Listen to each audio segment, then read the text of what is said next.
actually, if you notice, these are windows. They just don't have tops to them because of the flying lines. A lot of the things, well, as far as the practicality of the set, a lot of it was dictated by the flying machines.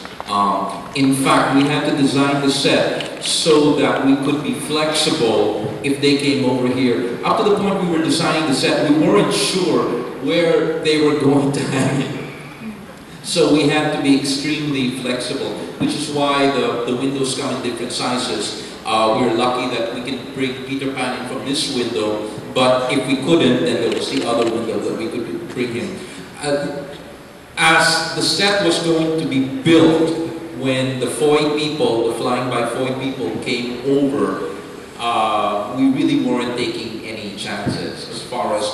The funny thing about the flying, although it looks magical and all that, it's not very precise because of things like gravity and inertia and the different weights and intentions of the actors. So as much as we'd like them to come in exactly through a small window, it wasn't practical given the time that we had in the theater with the Foy guy. In fact, the Foy guy was here for like 4 days. 4 days.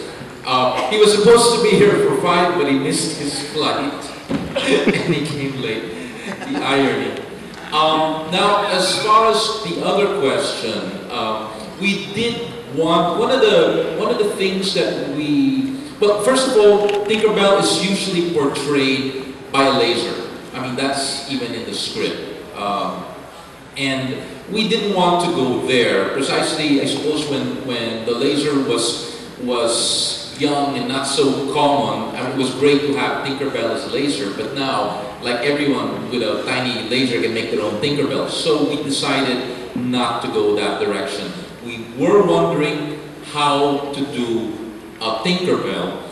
And another thing I did have in conversation with Menchu is how to portray magic in an age where everyone's got virtual reality, where the kids can watch CGI movies. So nothing is surprising anymore. So how on earth do you portray magic on stage? And my solution to that, and Menchu got on board with this, was theatrical magic. And I said, wow, it's great. If we say something is magic and we behave like it's magic, then people will accept that it's magic. And given the parameters, we knew that people were we don't have a revolving stage, we don't have radio-controlled scenery. We knew that people in particular costumes were going to be moving things around, and people accept that. And to them, it's magical that they're moving things around. So we thought, okay, let's take it further. Let's have 2 people dressed. Of course, you'll notice that all the people handling stuff are dressed in Edwardian costumes. We also thought, since everyone sang in the beginning, everyone in the Edwardian costume sang in the beginning, then they were all storytellers, and the storytellers had the right to move anything, and the audience will accept that and consider them invisible. Hence, holding the dog, not a costume dog, not a costume Tinkerbell, it's a light being manipulated by a storyteller who sometimes mirrors the expressions of Tinkerbell, but is not in reality Tinkerbell, just the same as the guy holding the kite was not a kite, nor were the people holding the crocodiles. It was all theatrical magic.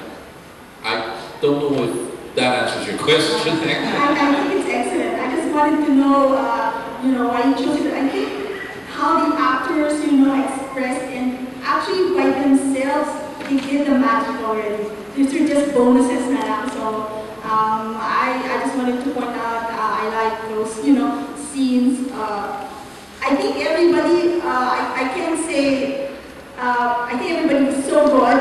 I just wanted to point out some people that stood out, like, I think Tiger Lily, you kind of, you made it hard.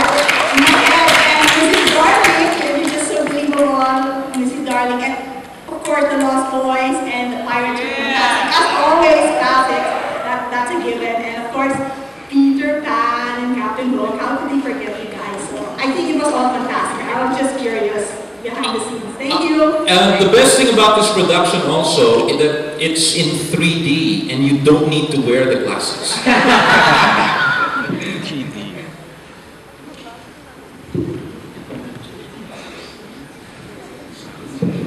Hi, good evening. I'm Omar from Mrs.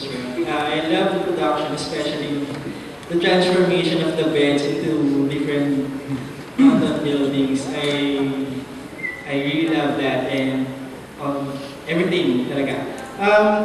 Although this question is kind of advanced, what would you miss after doing Peter Pan? Anybody can answer. Siguro from every group, Lost Boys, Pirates, and even the cast. And even siguro the creative people. Lost Boys.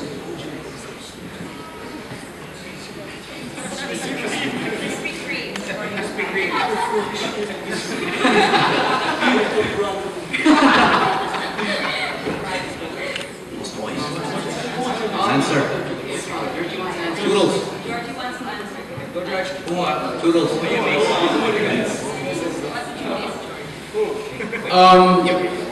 Yes, Captain. I'm not sure if you guys were able to see it, but I think one of the things that came across, and we know we felt it as we performed this, was that the cast doesn't just enjoy what they're doing, but they're all incredibly bonded. We've spent a lot of time with each other, and the one thing that I think all of us are going to miss, including the directors, aside from the Krispy Kreme, the one thing we're all going to miss when we move forward from this is just that time we were able to spend with each other each and every day, that those bonds we were able to form. That's something that we really, at the end of the day, can't, we won't be able to forget it, so that will definitely, friendships. So what does that imply? That friendships are amazing.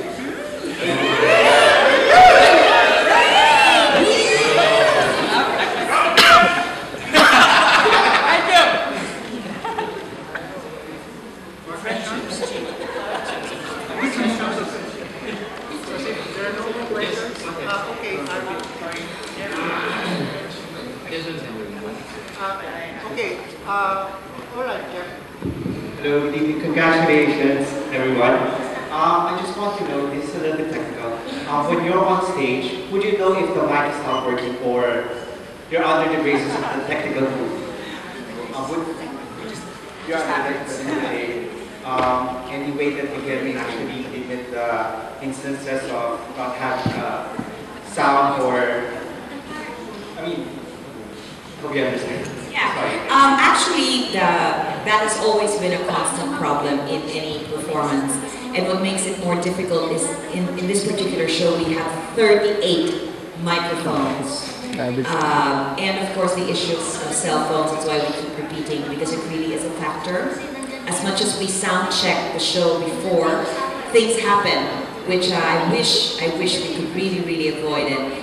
We're trying our darndest to be able to overcome that problem.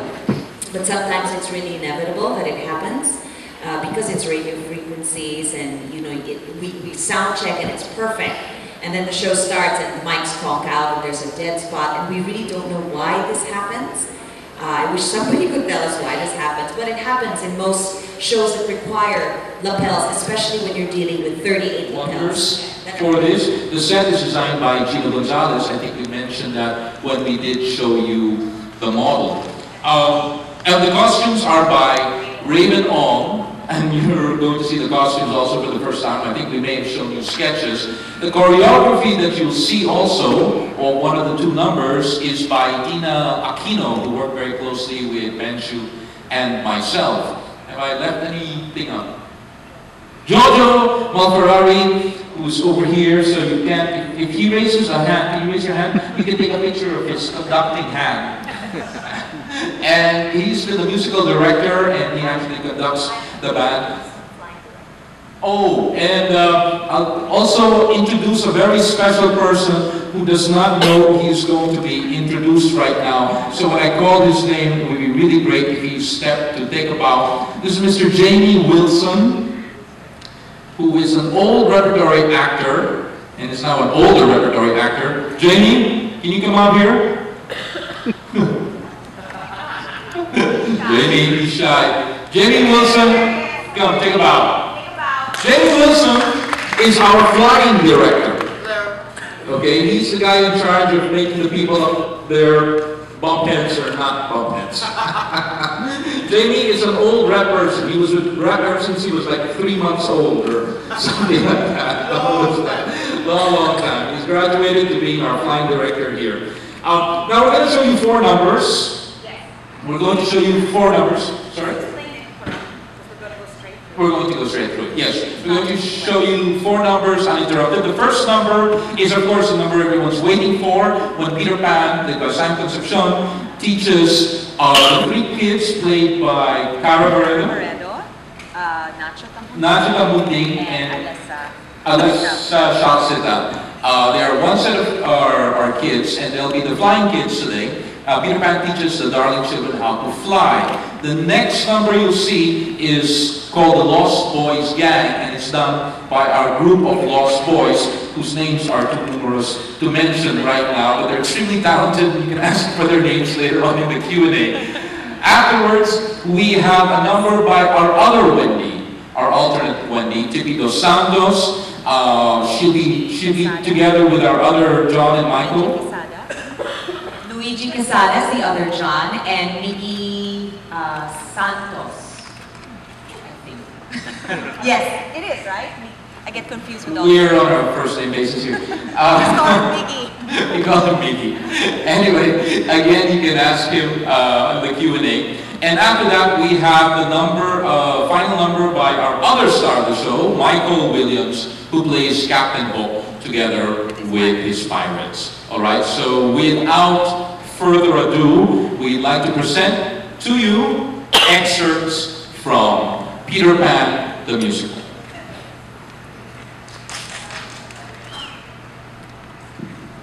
Here, hi.